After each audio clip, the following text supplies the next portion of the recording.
ආයුබෝවන් අද කාලේ අපේ රටේ ගොඩක් දෙනෙක් ગેස්ට්‍රයිටිස් දියවැඩියාව එහෙම නැත්නම් අධික රුධිර පීඩනයෙන් පීඩා විඳිනවා. අද නම් ලොක්කා ලෙඩ ගැන කතා කරන්න වගේ හදන්නේ. ඔව් මයික් ඔයාටත් දැන් යමක් තේරෙනව නේද? අපි හැමෝම බෙහෙත් පස්සේ දුවනවා මිසක් අපේම මුළුතැන්ගේ තියෙන ලෝකෙම පිළිගත් සුපිරි ආහාර ගැන හිතන්නේ නැහැ. අද මම ඔබට කියන්න යන්නේ අපේ මුතුන් මිත්තෝ නිරෝගීව අවුරුදු 100ක් ජීවත් වෙන්න පාවිච්චි කරපු විද්‍යාත්මකවත් ඔප්පු වුණු අපේම දේශීය සුපිරි ආහාර කීපයක් ගැන. ලෙඩ ගැන නේද කතා කරනවා කිව්වේ? නෑ මයික් ලෙඩ හදාගන්න නැතුව ඉන්න විදිහ ගැන මම කතා කරන්නේ අද. මුලින්ම අපි කතා කරමු මුරුංගා ගැන. මුරුංගා උස්ටයි නේද? අනේ මයික් මේ ඔයයි මමයි දන්න ඌස්නේ මැදින් පයින් නැතුව ඉන්න. බටහිර ලෝකයේ අද මොරින්ගා කියලා කියන්නේ ලෝකයේ තියෙන පෝෂ්‍යදායකම ශාකයට. ඔබට හිතාගන්න පුළුවන්ද මුරුංග කොළවල තැඹිලිවලට වඩා 7 ගුණයක් විටමින් C තියෙනවා කියලා. ඒ වගේම කිරිවලට වඩා 4 ගුණයක් කැල්සියම් මේ අඩංගුයි. ඔබ අධික රුධිර පීඩනයෙන් හෝ ශරීරයේ නිතර ඇතිවෙන දැවිල්ලෙන් පීඩා විඳිනවා නම් සතියකට දවස් 3ක්වත් මුරුංග කොළ මැල්ලුමක් ඔබේ කෑම වේලට එකතු කරගන්න.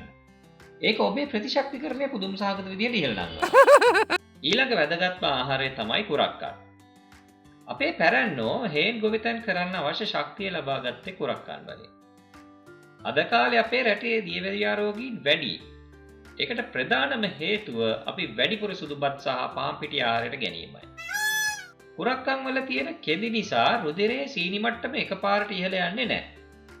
ඔබ ગેස්ට්‍රයිටිස් රෝගයෙන් පීඩා විඳිනවා නම් උදේට පාන් වෙනුවට කුරක්කන් කැඳ වීදුරුවක් බීලා බලන්න. ඔබේ උදරයට දැනෙන සුවදායී හැඟීම ඔබට මත් විඳින්න පුළුවන්. අපි හැමෝම බත් කන જાතියක්. ඒත් හැමෝම අහන ප්‍රශ්නයක් තමයි බත් කෑවම ලෙඩ වෙනවද කියන එක. නැහැ. ගැටලුව තියෙන්නේ අපි කන බත් වර්ගයේ. පච්ච පෙරුමාල් කියන හාල් වර්ගය අපේ රටේ හැඳින්වෙන්නේ දිව්‍යමය ඖෂධයක් විදියට. ඒ වගේම කළු හීනටි සහල් වලින් ශරීරයේ විෂ නසනවා.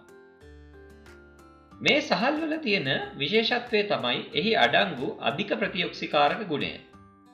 මේවා ආහාරයට ගැනීමෙන් ඔබේ සම පහපත් වෙනවා වගේම පිළිකා වැනි රෝග වලින් ආරක්ෂා වීමටත් ලොකු උදව්වක් ලැබෙනවා. මම බත් කන එක ගැන කරපු වීඩියෝ එක අන්තිමට දාලා තියන්නම්. ඒකත් බලලා ඔයාගේ ආහාර රටාව ගැන වෙනස් විදිහට හිතලා බලන්න. දැන් ඔබ හිතනවා ඇති මේවා හොයාගන්න අමාරුයි කියලා. නැහැ. අද වෙද්දී ඕනම සුපිරි වෙළඳසැලක හෝ දේශීය වෙළඳ පොලක මේවා තියෙනවා. එකපාරටම ඔබේ ආහාර රටාව වෙනස් කරන්න එපා. සතියකට දවසක් කුරක්කන් කන්න. දවසක් පාරම්පරික සහල් හොයන්න. මේ පුංචි වෙනස ඔබේ ජීවිතය අවුරුදු ගණනාවකින් දික් කරයි. අපේ උරුමය ඇතුලේ තියෙන්නේ නිකම්ම කෑමක් නෙවෙයි. ඒක මහ ලොකු ආයුර්වේද විද්‍යාවක්. ලොක්කා අදට මම කටවකන් හිටියා. අනේ ලොකු දෙයක්. හැබැයි සැරෙන් සැරේ අර ඇඩ් දාපු එක නම් හරියන්නේ නැහැ.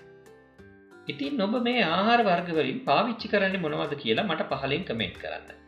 මේ වගේ වටිනා තොරතුරු තව තවත් දැනගන්න ටෙක් ට්‍රයිල් නාලිකාව සබ්ස්ක්‍රයිබ් කරන්නත් අමතක කරන්න එපා. ગેස්ට්‍රයිටිස් ගැන මම කරපු වීඩියෝව මෙතනින් බලන්න පුළුවන්. නැවත වීඩියෝකින් හමු වෙමු. ආයුබෝවන්.